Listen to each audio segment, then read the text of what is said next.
Welcome to Weird Web Radio, an explorer's guide to hidden worlds of the paranormal and occult, reality-expanding experiences, and the downright weird and bizarre.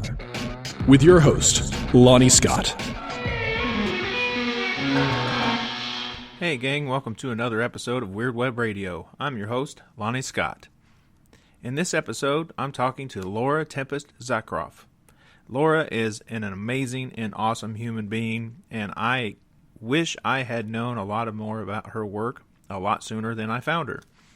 I just started seeing some of her blog posts showing up along with other Pathos writers, went and hunted down one of her books, saw Weave the Liminal, read it, found it to be so crucially important to just how people approach the occult, witchcraft, and paganism as a real personal story as well, that it's now a required book for my own students.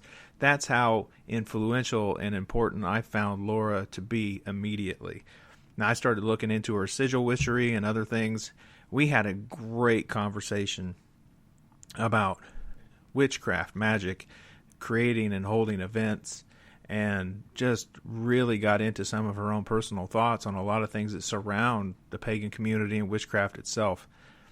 I think you're going to love this. If nothing else, I'll guarantee you come away from this episode with a proven, effective method that you may not have seen before on how to use sigils in your own magic and witchcraft. And I think it's an incredibly resourceful and practical way to approach sigils that differs from the way that chaos magic has brought it to us.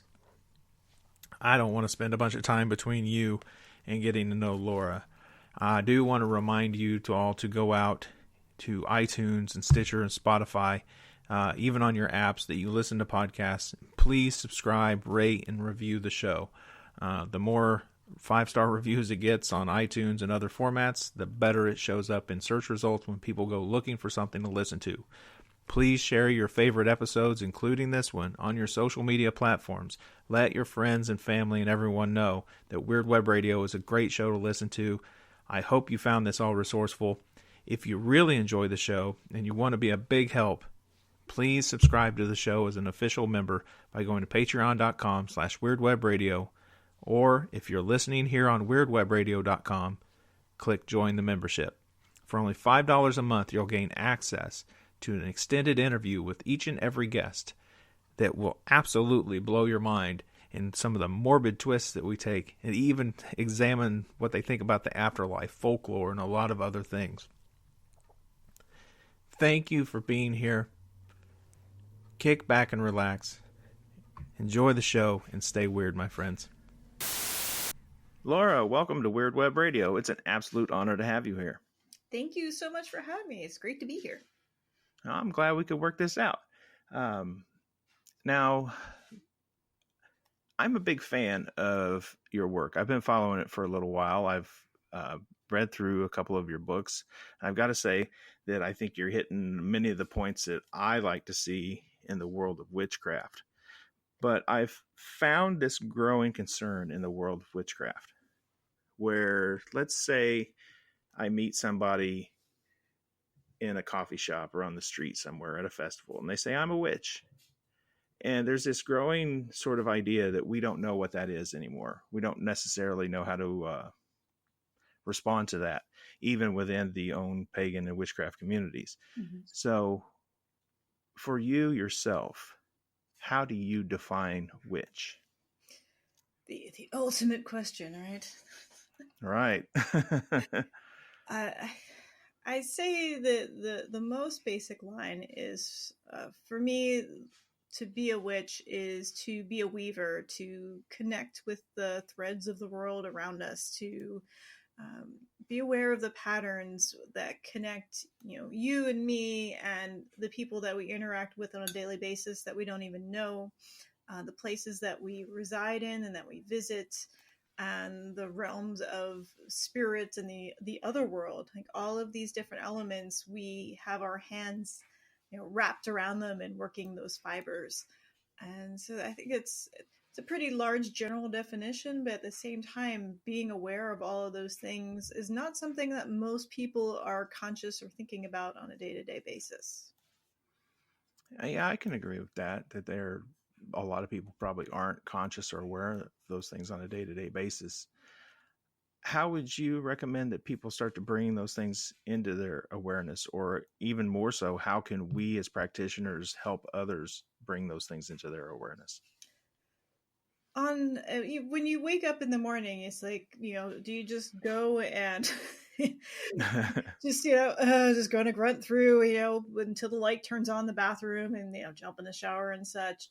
Or are you thinking about what is the weather like today, and what does the energy in the room feel like, and what am I going to accomplish? Like starting to put your thoughts in order before the coffee or tea, and just making sure that your face isn't stuck in a phone or a computer nonstop, but taking a moment to check in with your body and the people around you and see, well, how are they feeling or thinking? Like, what is your just typical perception? And that's not something that takes a lot of time. The more you do it, the more it becomes even subliminal, this unconscious, subconscious effort, just to take a gander at the world around you and surmise what's going on, instead of worrying about like who's creating what drama on Facebook, or how quickly you're going to get the kids to the bus, or feed the cat because the cat's very loud.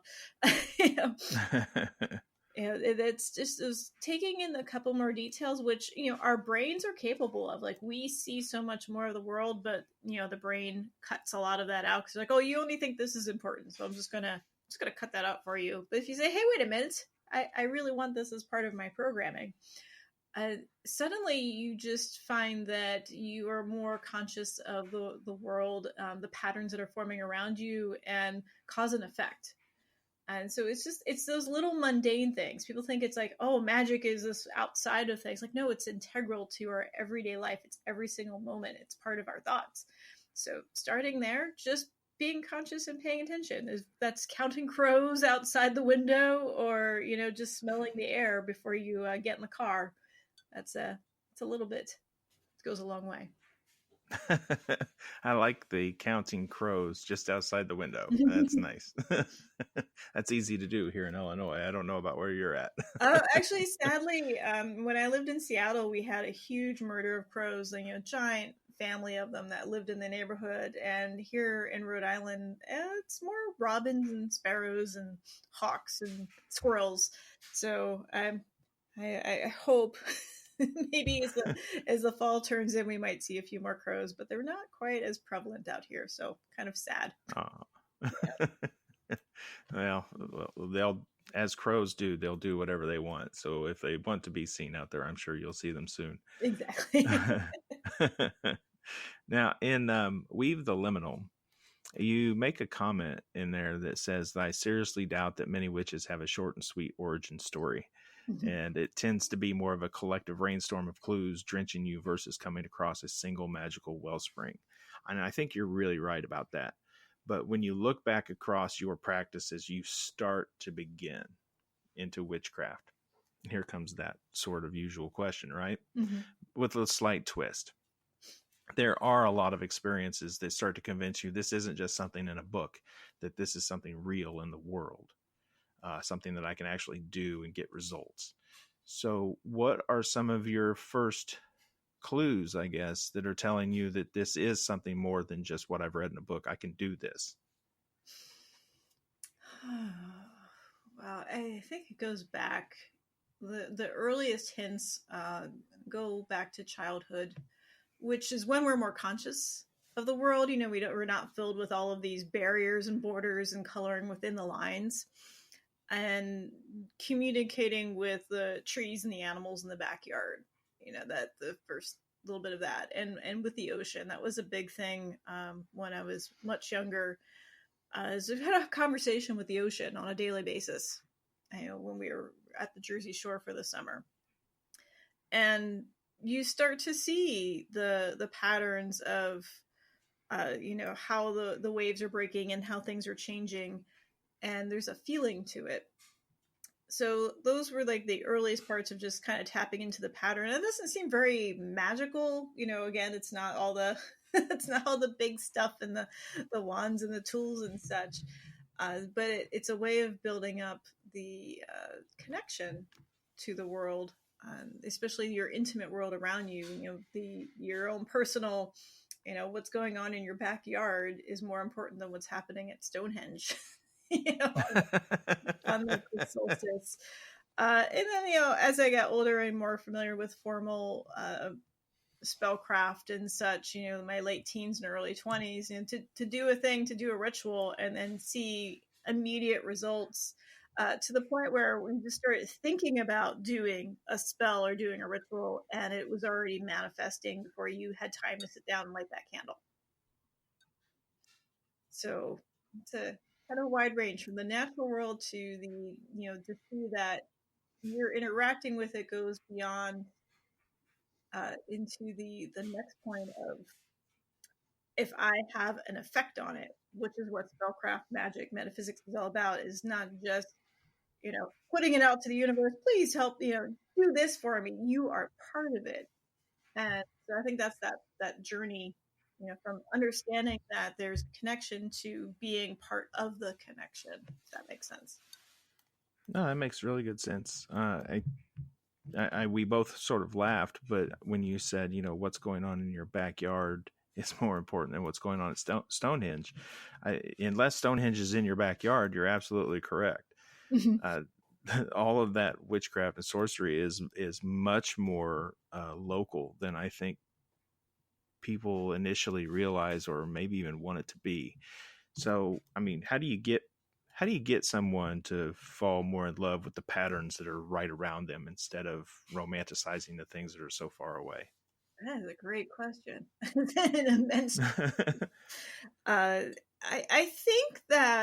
I really think that the younger generation right now, the 20 and 30 somethings and even the teenagers are more conscious of that. But those of us who may be coming into the craft in the 90s, it was such a prevalent thought that, the authentic stuff was the stuff from over there, that you had to be over there, you had to be connection over there. And that's a lot of baggage. It's not true. For starters, right. You're following one particular path, but even then, you have to be plugged into where you live in order for you to be rooted.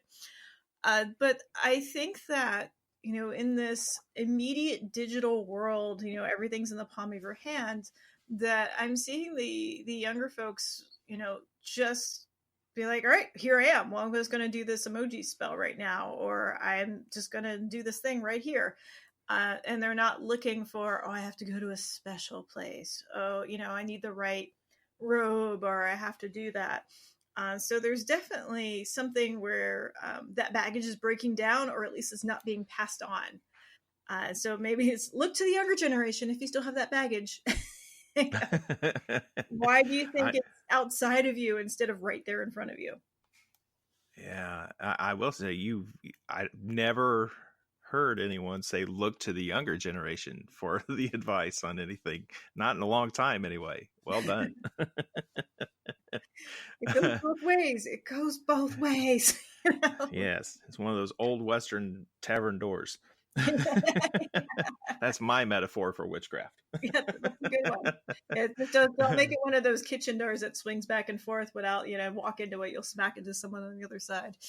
That's right. A nice metaphor for smacking people on the other side. Now, I think one way that people can get more excited and more in tune with the places, right where you live. Every place that you go has its own local folklore, its own weird sort of history. The haunted house at the end of the road, the creepy, cemetery in the middle of the woods, nobody knows the origin of, and so on. Historical figures even. So, where you live or someplace that you have lived, what's something that's really local in your own folklore that you find being sort of a powerful inspiration or even connection in your witchcraft? It goes for every place that I live as something unique. When I lived in Seattle, it would often describe how do you orient yourself to the land, and you can look at all these beautiful mountains around you, particularly Mount Rainier, which is a giant volcano. Right. It is referred to as the mountain, as if there were only one. And not even visible on all days. Yeah. The mountain is out today. Oh, it's, Right. So there's that, this thing, this big volcano to the south, and then right in the middle of the city, kind of as you get to the water, is the Space Needle. And that's not that old. That was built in 1952, but it's iconic when you think about Seattle.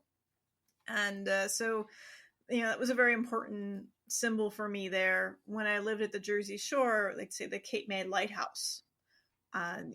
Just one of those things that you can see blinking at night and it's there. And the point where the Delaware River meets the Atlantic Ocean and how the ocean fills there. And here in Rhode Island, it's a lot of man-made monuments that are really fascinating, and there's amazing, beautiful landscape, but there's so much rich old history because this is one of the oldest inhabited parts of the country. And also very well settled by the rebels and the pirates and the outcasts. Oh, that's fun. Yeah, everybody who got kicked out of Massachusetts colony came down here. So it's really founded by rebels. And so you have Roger Williams Park and the Prospect Park that overlooks the city, and the Providence Athenaeum, which has a fountain out front that they recently renovated. It's working again. It was working 20 years ago when I went to RISD. And there's lore to that fountain that says, if you drink from this fountain, you shall forever return to Providence. And I didn't drink from that fountain, but I did touch it. And now I'm living in Rhode Island for the third time. So that folklore there for a reason. Yeah. Do you know the origin of that story or the fountain, why they would put that on there? There's been a few articles that popped up in the last year, and I don't remember offhand. I'd have to go brush up on my. It's one of it's part of Brown University now. It's on Benefit Street, which is one of the oldest sections of the city as well. That even includes Edgar Allan Poe's girlfriend's house. And things that Lovecraft used in his stories. So you have so many stories that are passed down that, it just gets kind of corrupted like the telephone game. I believe it was put in by some philanthropists who wanted, a freshwater source for that part of the city that anybody could drink from. And the idea that in front of this library, it's like drinking from the well of knowledge. Right out front. So they probably meant a more sort of inspirational metaphysical thing, but I don't know who started it, but it keeps going. Yeah. I'm sure he thought he was clever with "You'll always return," and not knowing that he may have cursed generations of people. Or maybe he did. You did say that's a street that Lovecraft was part of at one point. Now, you call what you do modern traditional witchcraft, correct? Yes. Yes. How does one bring together both modern and traditional into one phrase and have it make sense? So many people.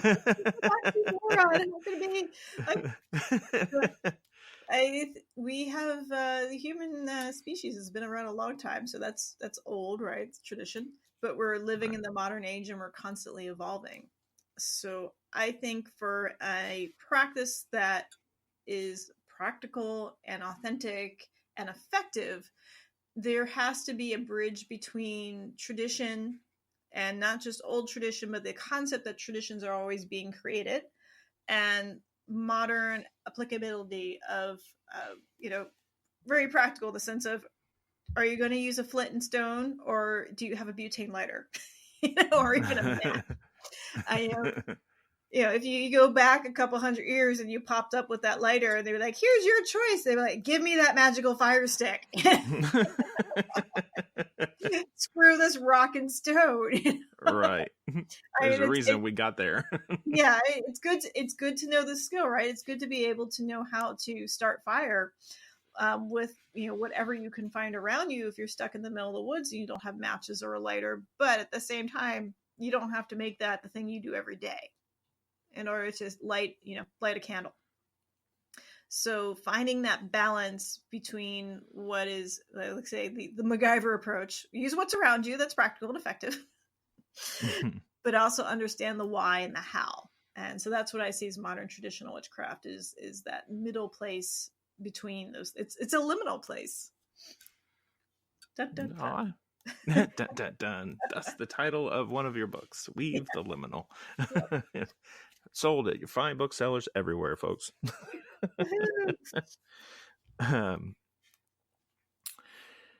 What would you describe as some of your key principles of witchcraft, that specifically in your tradition? Well, we have 3 tenets or keys. I prefer to call them keys, which starts with know thyself, which you know goes back to the Temple of Delphi and the wisdom of Apollo, apparently, but I think it goes much further back than that. And that's really hard. I think people think, oh yeah, sure, I know what my name is and I know where I am, and that's it. But knowing thyself is knowing your capabilities, what you're really good at and what you're not good at, knowing what are your aspirations, where do you want to go, putting all of that into perspective is something to contemplate on a daily basis as you are working as a witch. Where are you going with it? The next one is to maintain balance, which again seems like a pretty easy one, but it's like, what is balance? And sometimes balance is two extremes, something really high and something low, in order to manifest change, to be able to shift the energy, even like looking at science, right? To create a suction or a vacuum, or to fill something up, you have to finagle things a bit, and that's where metaphysics I can speak. That's where metaphysics come in. And then the last one is to accept responsibility, which says I am the weaver here. I know what I am working together. I'm bringing these colors, these threads, these patterns into reality.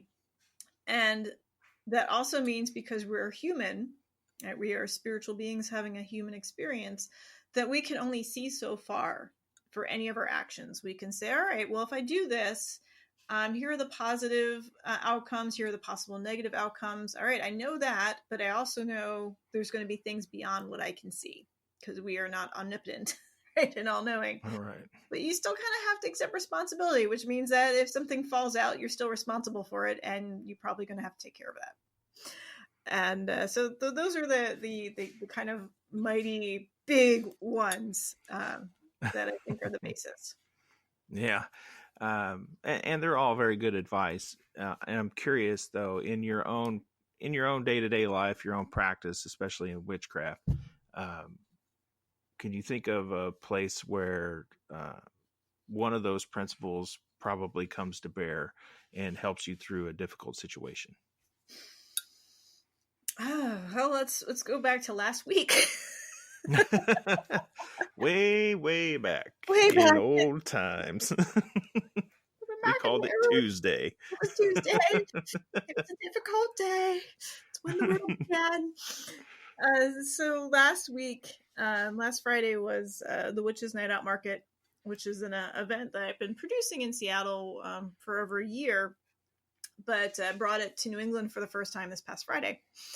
And we had fully expected, there's a lot of events that happen out here. There's within 2 hours drive, I think you could run into 6 pagan pride events, New Hampshire, right. Massachusetts, Massachusetts. I think there's like 4 in Massachusetts, Rhode Island, Connecticut, whatever, New York, Maine, they're all very close. So I thought, well, this will be a little event. It'll be fine. We can get a space. It's about the same space as Seattle. We got 600 people in Seattle. That's pretty good. So maybe we'll get 200 in Rhode Island. And so I found a good space for it and got everything together. And we just watched the numbers start climbing when we released it in June. And started running, here comes the balance part of, all right, there are now more people who say they want to come to this event than we can fit in the space. And so is this going to affect, if people can't get in, how are they going to feel about it? If we take a risk and go to a bigger venue, well, that's a financial cost. And what if this is just, Facebook being Facebook and really only 100 people show up, even though 1,000 people say they're coming? And that's not even compared to the interested, which was at 17,000. Oh, wow. So, yeah, I sit there and go, all right, well, we are 2 weeks out and we did the change. We found a venue. We manifested a venue 2 miles from the original one. It still wasn't perfect. And I still had to accept the fact that we were going to have a line because we couldn't fit more than one line going through the door safely. People want to, we want to buy our tickets in advance. Well, you can't because you're going to fill up the line too much. There's all those kind of calculated risks. And in the end, it was a good thing we changed the venue. But I still have to accept responsibility that, people had to wait in line. And some people are disgruntled about that. But then what do we do next? Well, we have to find a bigger venue next time. And so that seems very practical. This is a very magical thing. I mean, you had practically 2,000 witches of some variation or witch curious people coming out. This is a huge responsibility for a lot of people that this is their introduction to what is witchcraft, what is a community, what's going on here. So that's pretty weighty. And that's weighing all of those things and going back and forth and deciding, well, what is the least amount of fallout and the most amount of positivity that we can put into this, if that all makes sense. Oh, makes perfect sense. I know well how an event can grow beyond expectations, and also the opposite and be pretty disappointed. But you mentioned that this event, you've got 2,000 witches or witch curious people, and managing the sort of first contacts can be important. After that whole experience of the event, what do you think are the better lessons going forward so you could manage that better? Well, we definitely need a bigger space. Yeah.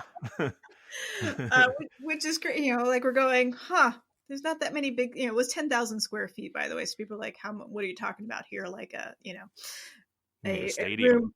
Yeah. We were looking at, well, do we do the convention center, which downtown Providence isn't really great for parking. I mean, they do have convention parking, but a lot of people go, well, if it's going to cost me $20 to get in the door and another $20 to park, that becomes cost prohibitive for people. So we haven't quite found yet the perfect venue. We're researching 3 more. I wish you luck. Yeah, but it also, being able to see how diverse, wide range of ages, of all different people from different backgrounds. So that, and to see what they were most interested in, and compared to Seattle, where I had done an event called Better Than Basic as part of the market, which was a whole night of TED Talks. Which was a really good response to people who went, but it was actually our smallest turnout. We had on like 400 people versus the 600 or so. And I thought, well, again, how are people going to respond to what's going on in here? And so we did just a little bit of TED Talks. We just small lineup. I think there were 6 instead of, doing a big longer evening. And people were so into it, and they were so excited, and they were disappointed that it was really loud in there because it's a giant, the Armory was a huge space, and you have, a lot of witches in one room who are all very excited to be there. So, how do you make it a better experience for them so that they can hear, that they're comfortable, that they're seated? How do we make it more accessible for people who have mobility issues? Really, one of the things that keeps coming to the forefront for my mind as well is the younger witches. How do we create a support structure for them? Because there is such a gap between the 90s and before generations and the ones who are out today, because they're not on the same social networks we are on. Yeah, so I'm like, I don't know how you found this event because it was on Facebook, but someone showed it to you. But I really want to be able to support them, and I want to be able to again create a bridge between the generations, so that we have knowledge that we've, things that we figured out in the last 40, 50 years of paganism and witchcraft that may probably be helpful. And, times are not getting easier. So the more that we can, share that knowledge and support each other versus tearing everybody down because, you don't like Instagram or Tumblr or whatever, it's like they're still people. And wisdom should be the basis for what we're doing, that wisdom and that experience to be shared. So those are a lot of things. I have a lot of thoughts. I'm still processing it. Yeah, I bet you do. Yeah. Yeah, I thought it would be interesting since you brought up that event because, there are so many in the pagan and witchcraft communities that are trying to put on events everywhere and find themselves everywhere from completely unsuccessful to a roaring success and anything in between. Anytime you can pick the mind of someone who's fresh coming off of a big one, why not? Right? Yeah. I would say, like, advice wise, like, no matter what event you want to do it because you see a need in the community. It might be something that you would enjoy, versus, oh, it'd be fun to hold a party. Like so many conventions, like we've been actively involved in steampunk for many years. My partner, Nathaniel, his band kind of is steampunk friendly. And, so many people go, oh, wow, this is a great convention. I'll think I'll hold one too. And it's a lot of work, and most people don't understand that. It's like, if you want to hold a party, but holding a festival, a convention, a night of activities is going to take a lot more effort, a lot more bodies to get things done. And if you're just in it to thinking you're going to make money off of it, that you're, going to get accolades from your community, you're not. A well-run event will definitely be in the black. I've always structured events, no matter what kind of event I do, that it will always fund itself. But I see so many pagan and steampunk and dance events and such where it's all about somebody's ego. It's all about, they think they're going to cash in on whatever trend's going to happen. And people feel that, like, the heart. I think someone once explained it as one of the festivals I did. It's like, this works because the heart of the festival is in the right place, and that's what people respond to. That even if they're not consciously seeing it, they still feel that, and it's something that attracts them. Versus where you're just trying to, take advantage and you're not building community. You're not looking at wisdom. You're not looking at expanding the artistry and the experience of other people. So, yeah. There's my soapbox. Hey, I'm happy to provide it. That was very, very well said. Let's get back into your practice now, more away from the event, although that was really incredible. What does your own personal daily practice look like? So it starts with tea. Yeah, that should be on a t-shirt. It starts with tea. It starts with tea. And tea. It starts with tea. It's great. And there's a little kind of ritual that's involved in the tea process, and basic bathing in the morning to kind of wake and be conscious of my body. And my partner and I kind of plot out our day. So we both work from home. So this is sort of like, okay, so what is the day? What is it going to look like? So that we're plotting the plan. But nothing is planned so hard that we can't be like, you know what? It's a gorgeous day. Let's just get out of our studios and go for a walk to do that. And other aspects, I look at what I do as part of my practice, and making art and writing, and whether that's blog or book, whether it's making sigils for people, or whether it's just working on paintings or crafting events.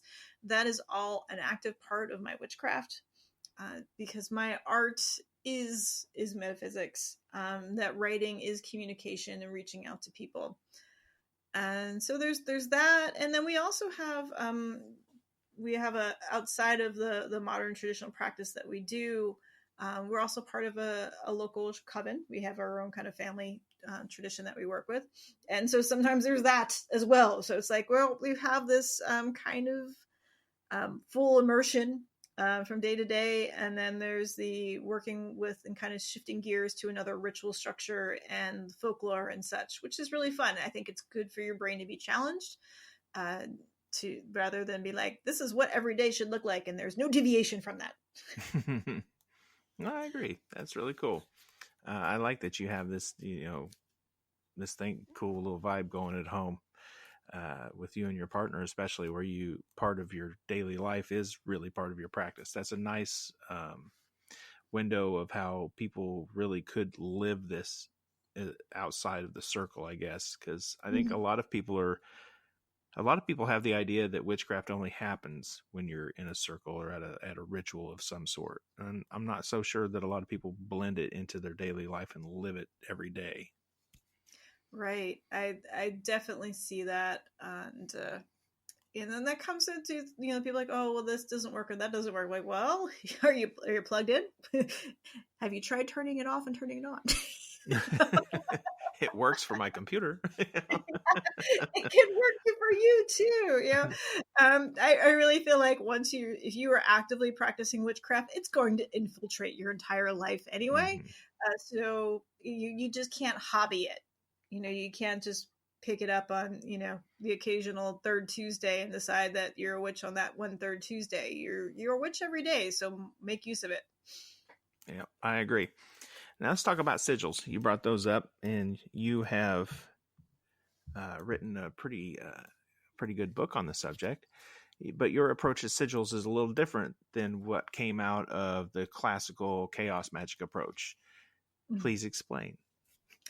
I call it, so sigil witchery is an intuitive approach to crafting sigils, and it allows you to use whatever symbols, mark making, personal mythology you want to activate to craft and put those sigils together. So it's not the writing method where, you write the sentence out and cancel out the letters and then, set the thing on fire or masturbate to it or whatever like to do. And I think it's actually closer to, for people who are so excited about, or not excited, but, the chaos magic method is just one of Spare's approaches. And I think in his own art, he used a much more intuitive approach. And obviously, if we still have his artwork, he wasn't burning it. Right. Whatever else he was doing around his artwork, let's not discuss that. But he was a pretty smart and very creative individual. And so for the everyday person who feels like, oh, I have to, I got to get into this big system and I have to learn all that. Like your first thing, when you're in kindergarten, your first grade, you're learning how to write letters, to sign your name, to finger paint, to interact with the world. And it's a magical process to draw, to paint, to write. And we often get that beat out of us as we get older that, you're not an artist, so you should stop drawing. But the process of writing and drawing connects your mind and your intentions, and really helps you record the world around you and connect with it deeply.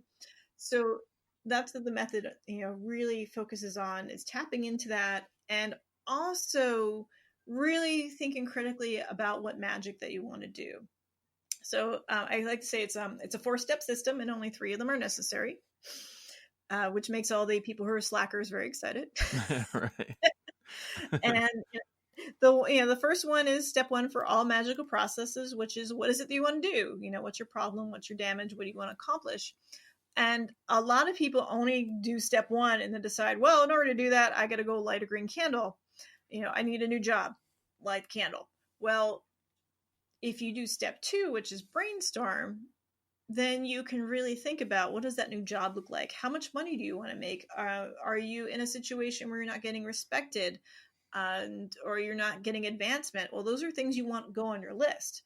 So instead of saying to universe, I'd like a job, you're like, dear universe, this is what I'm looking for. I can see it. This is what's, I'm putting the details out there, because magic follows the path of least resistance. And so when we get more specific, not too specific, but specific enough, it helps direct that energy, to direct that intent, that will, whatever you want to call it, to pull those threads together into a clearer picture, rather than just being very, oh, I'd like a job, I'll light a candle. And so step 3, you design it, which you, the method I generally teach to folks is that looking at what you brainstorm, you can assign symbols or marks to those, and then you put it together. And at the end of the design process, you're done. Like, you look at it, and every time I teach a workshop and I say, okay, there's going to be a sound that you're all going to hear when we do this together. That is the aha moment. And it is when we're drawing the sigil together, people go, ah, the sense of, that's right. Oh, look at that. Oh, I recognize that. And that's your intuition clicking into gear, to say, this is it. And your brain recognizes it. So you just hit enter, you hit start. It has begun. And you don't have to do anything else because it has begun. But because we are a ritual species, step 4 is you can apply or acknowledge that, which can mean you put it on a bar of soap because it's a cleansing spell. And so you wash yourself with that sigil every day, that you plant a sigil in the backyard that is in the design of it, that you have smoke sigils that you make for protection, that you sew it into something. We really like that additional step because it makes it very real for us. Especially when we're not so good at trusting our own intuition and claiming our power. So it's a variation in steps, but it also makes for, I find, a really powerful approach to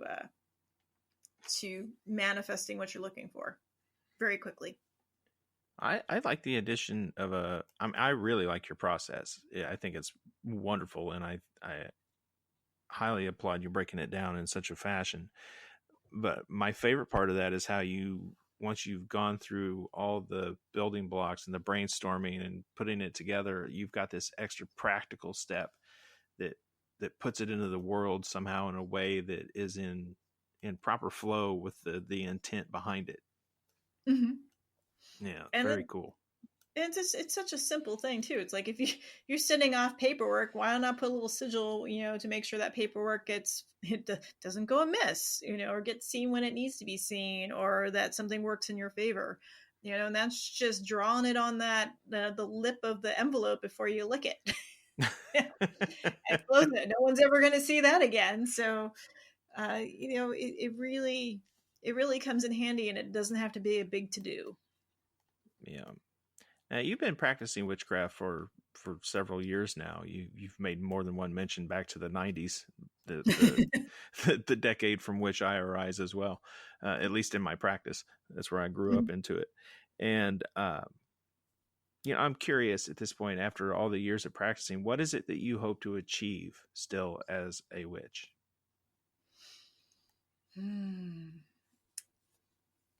I feel like every day I'm on track, which is continue to expand my art. That is, it's a lifelong journey, so I don't have one particular stop. But I'm feeling more and more that being able to contribute to the community, to help other people really strengthen their intuition, to find their own authentic practice. That's what makes me really excited. It's like, I know what I'm doing. That's good. But how am I doing? What am I doing for the world? Because, I find it's crucial that people do their own witchcraft practice for themselves. Like, go back to know thyself, right? Right. And put your own mask on first, because that's how you get your life in order. But I think really right now, when we look at society and what's really unsettling or missing from society, is the recognition of the other, and we're all someone else's other.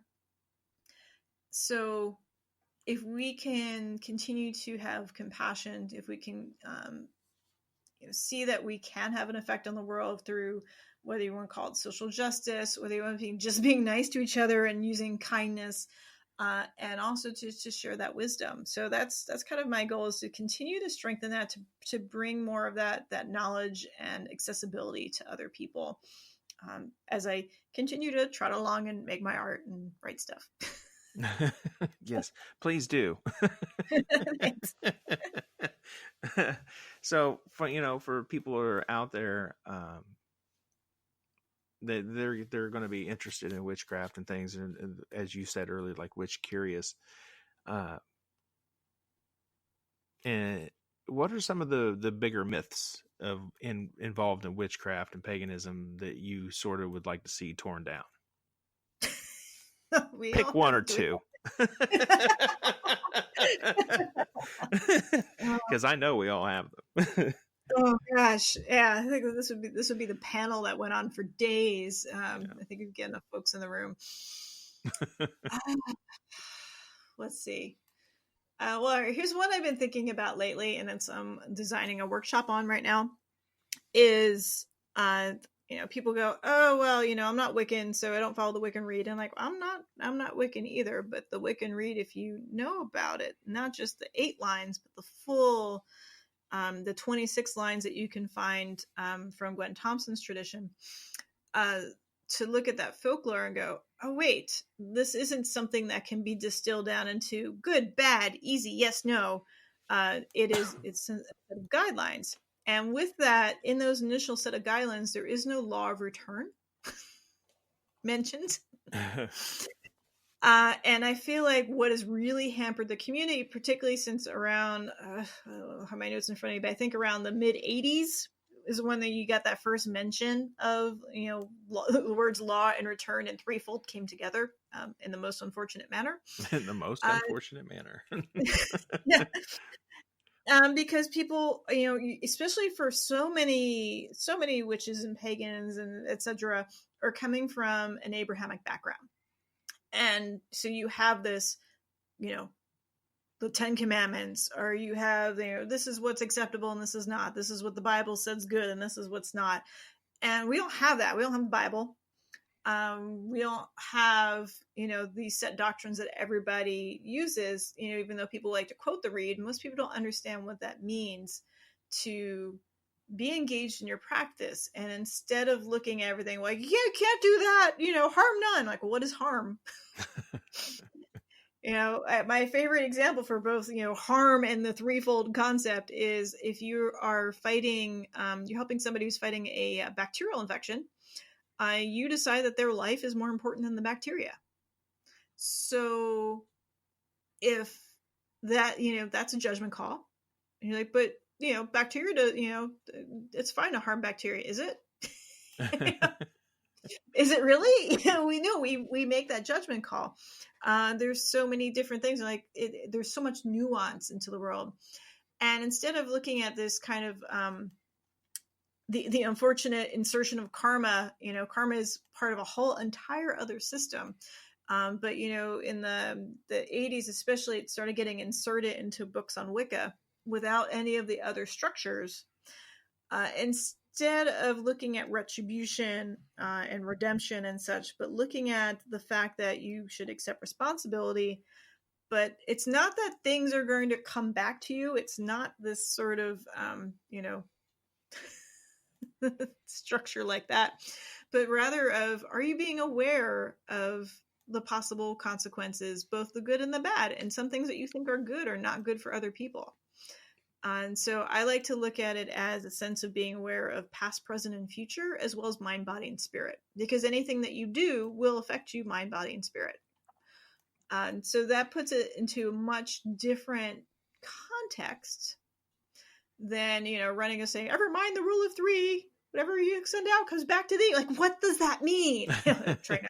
It doesn't mean anything just because you parrot it out. Really think about that. So that's one of the big myths that I like to I really like to see less of, because we're just carrying around baggage with us that's unnecessary, and it's not practical, it's not responsible, it's not very magical.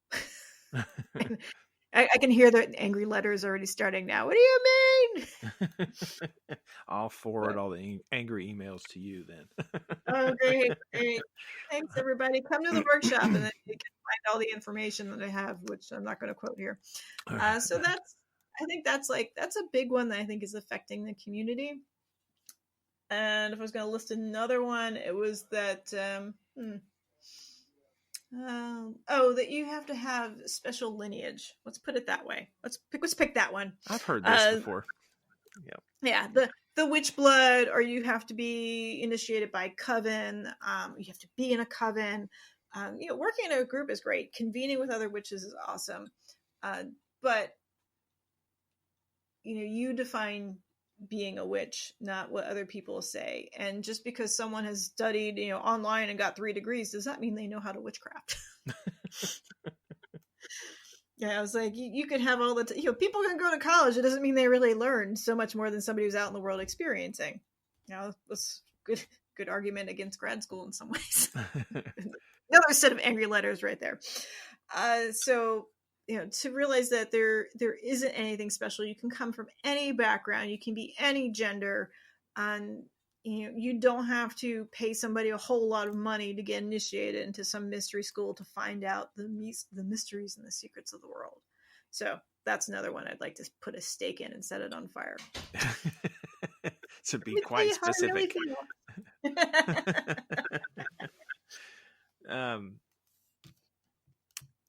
There's a part of the show that I like to get to towards near the end of the regular portion, where I like to talk about ghosts.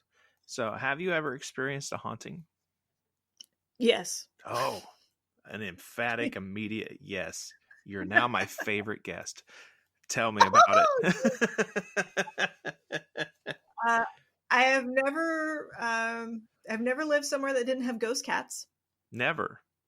There's always been some sort of additional, and it comes from seeing cats of colors that are not the cats that I have. Feeling cats jump on the bed where there are no cats on the bed. And, seeing them in windows when the windows are closed. So I've had the cats, and then when I lived in Providence back in the 90s, there was a pretty old building that we lived in. I guess it was around the late 1800s, early 1900s. It was one of the 3-story classic, what they would call the kind of like the factory style triplex. Mm-hmm. Is that the word? Yeah, it can be. Triplex. I made a word. We make words here.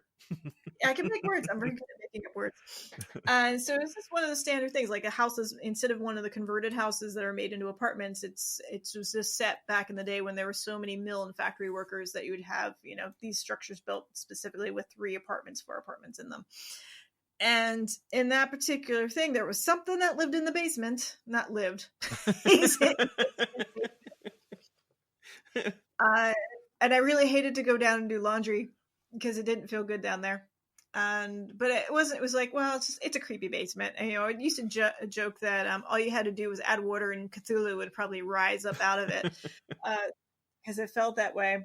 But I always had, for the actual apartment itself, I always had the protections on the front and the back door. Had the sacred room, all of those things. Well, a professor friend of mine who's also into the metaphysics and the occult, as sort of a side hobby, or at least at that time it was. I think now it's full-time hobby. So you can't hobby witchcraft. We covered this. Yes, it's true. It's as an academic pursuit. It was a sideline academic pursuit. Now it is a full-time academic pursuit. So you knew Professor Hutton? No. I did meet him, but it's a different professor here. And a few years after I had moved to California, he contacted me. He's like, I have a student who's living right now in the place he used to live. And he's like, did you ever have these experiences?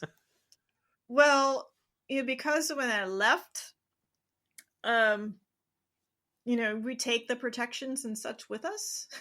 Right. The thing from beneath the basement had decided it was going to come up and visit on the first floor.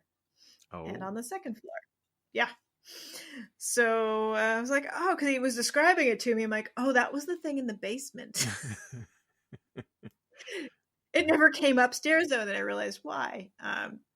So it is very, there was also a small child in the backyard that would hang out there, some small blonde child. I'd look out the window. I'm like, oh, that's there again. So, a small blonde child. You could see them. No, so Yeah, do you see spirits generally as a part of your just daily life, or is this more specific to the place?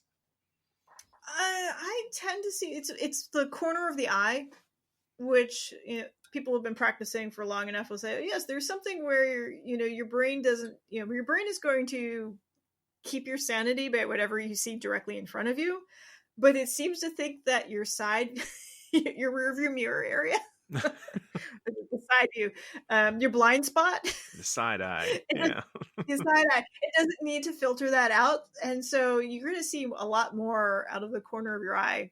But occasionally, if you just shift enough, you can still see it. So yeah, that's something I've always seen, which is why when people are like, "Yo, you should try, these herbs or this drug or something," like my reality is bizarre enough as it is. I don't really need anything. Yeah, I am the weird one, lady. No. Yeah. It's good. I'm fine. It's fine. Yeah. So let's say you have a friend or somebody knows you're a witch. Of course, it's not like you're hiding it. And says, Yep. I've got some weird shit going on in my house, and we know it's not the water heater. We know it's not creaky old floors. Like, we got some really wild and wicked shit going on in our house, and we'd like some help. How would you help Mhm. someone in that scenario? First, have to evaluate what's going on and where is it originating. And so, besides the ghost factor, there's also what I consider the house spirit. So, the building has a consciousness of its own, especially if it's been lived in for a long time. The land that it's on has a consciousness of its own, and so you've got those, and then you have the it's going to sound confusing to say this, but the house spirit. So you have the spirit, the building spirit, and then you have the spirits that may dwell within it that are not human, whether you consider that other kin. There's so many different names for them, and depending on what culture you're coming from. So sometimes a lot of that chaos or disturbing activity comes from doing something unsettling in the house, or some sort of behavior that the house or the building spirit or the house spirits don't like, or the land spirits. Sometimes you have the what we commonly think of the poltergeist activity, which generally tends to be connected to small, no, not small, teenagers, right? Those who are going through puberty and they're the hormones and everything else is going whack. And then it goes into the other stuff where is it a ghost? Is it a spirit or part of a spirit of a human that has passed on or only partially passed on, is sort of stuck there? And then you have the last one, which is sort of the nasty, some other some people would say demonic. Not subscribing to Catholicism, so been there, done that. But sometimes you just have some other kind of spirit, or being that has been attracted to it. You have somebody who decided it'd be fun to conjure something up, and then Couldn't put it back down. never conjure up anything you can't get rid of. That's right. So first, it would be evaluating it.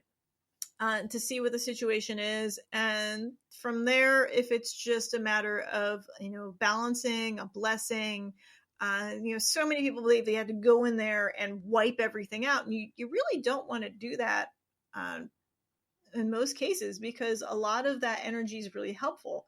If you have a house spirit that's been connected to your property since 1927, and it's kept that house intact without fires, without incident, you don't want to tell it to, we're going to banish all spirits in this place. Like, why would you banish the caretaker? The caretaker. That's a bad idea. Why did all your plants vanish after you cleansed out the garden? So you need to form a relationship, perhaps a partnership, to kind of identify what's going on in there before wiping everything out. And it's only in the situations where you've got something that is particularly nasty that you're gonna pull out the big guns. So yeah, excellent advice. But in that, you've got different categories of possible spirits. How do you discern which one you're dealing with? Part of it is going into the space and feeling. It can be seeing it. If I'm working with multiple individuals, it's interviewing the people and seeing what they have heard or felt, and where they have felt that. I have a few of the clairs, as you like to say. Yeah. And I did do, for many years, I was a psychic reader full time, kind of almost by accident, because it wasn't supposed to be full time. But pulling in kind of all from that skill set. Sometimes it could be even doing a reading to see what is good. We're pulling out the tarot. That's my favorite tool. Other people might pull out runes, but it's really a listening to that gut intuition, and then observing what's going on and kind of being quiet, and letting see what's going on with the people who are living there, rather than I love those ghost hunter shows, you're pulling out the EMT readers and all of that stuff. It's really, really cool. But sometimes, there's that Canadian program, I can't remember what it was called, but it was on Netflix, where they had 3 different people go into any haunted situation. And one was like the technical ghost hunter, and one was the psychic and the medium, and then one was sort of the, I'm just going to prove that your cabinet is Squeaky. is in the wrong way. Yeah. And I think that's good, because sometimes it's just, sometimes it's just the house settling. It really is just the house settling. Yeah. So a multi approach, you look at it, what, again, mind, body, and spirit. What are you mentally picking up? What are you physically picking up? What are you spiritually picking up? Excellent. Very good advice. Before we wrap up the final portion of the show, assuming that there are people listening to this who are now really curious about witchcraft, maybe they haven't taken a dive into it yet, what would you tell someone who wants to learn witchcraft on their own? What sort of advice would you give them, and what should they ignore? Ignore the internet. Well, they didn't do that if they found their way to this.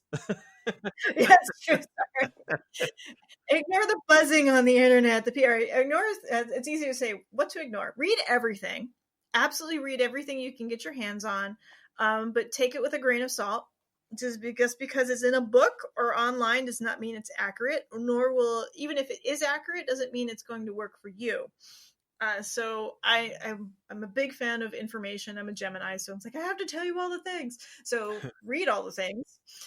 Experience. Don't be afraid to, really follow your intuition. And if you feel for like, oh, tonight I feel like I need to burn a red candle and I want to sit and meditate with my tarot deck, or I want to make this special meal for myself. Don't sit there and go, oh, what, do I have to find it in a book, or is this wrong? Like, no, if you feel that that's the thing you need to do, go do the thing.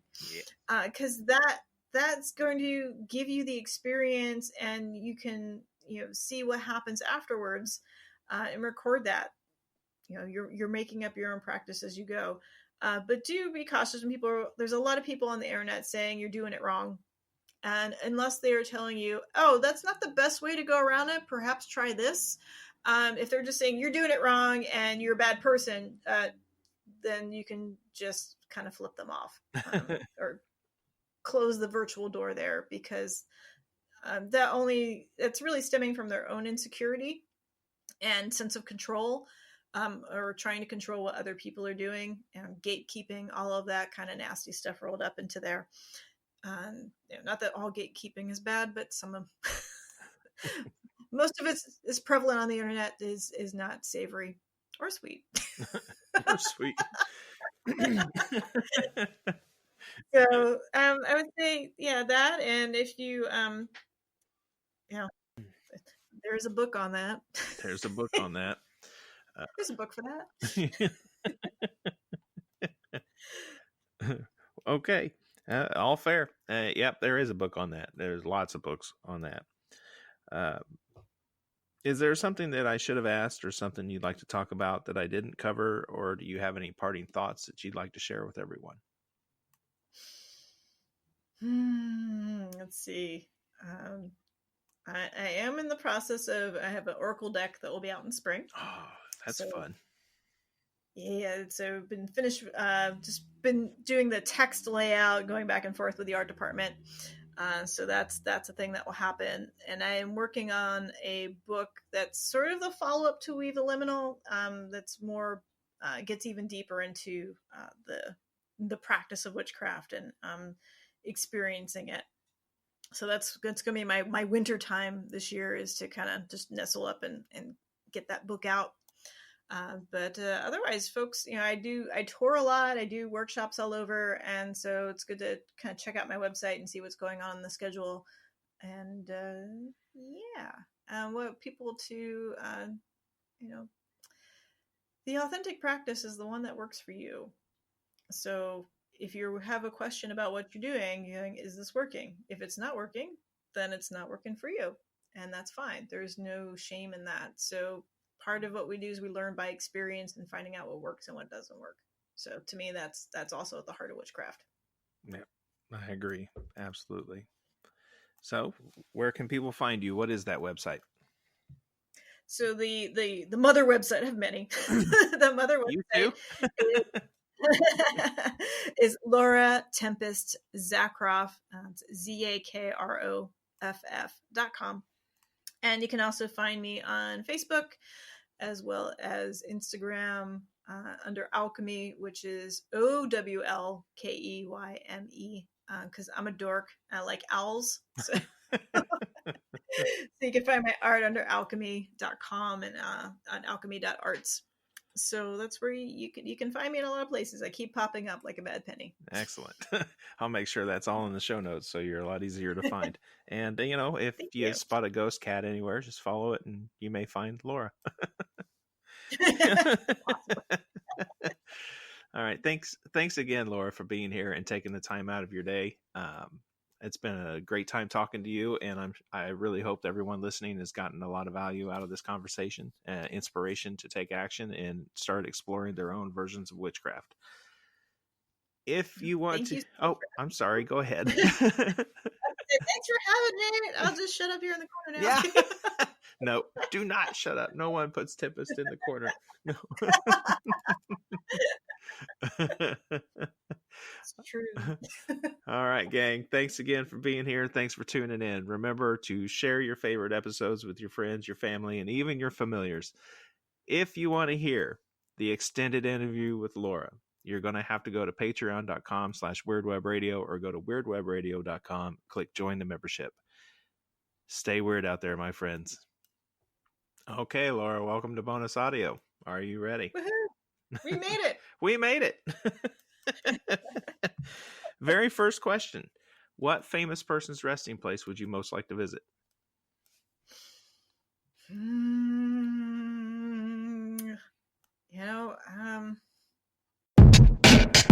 Do you want to hear how they just answered that question? What famous person's resting place would you most like to visit? That and many others, including what they think about the afterlife, what they may or may not do in cemeteries, what are their traditions and magical practices that have to do with the dead, folklore that surrounds their homes, and so much more, available for only $5. $5 a month. Even if I make more than one episode in a month, it's still just $5 a month at patreon.com/weirdwebradio or go to weirdwebradio.com and click join the membership. You can find me on Instagram at weirdwebradio. You can find me on Facebook as Weird Web Radio, or come join the new, fun, and exciting Weird Web Radio Facebook group. Thank you again for being here. Stay weird out there, my friends.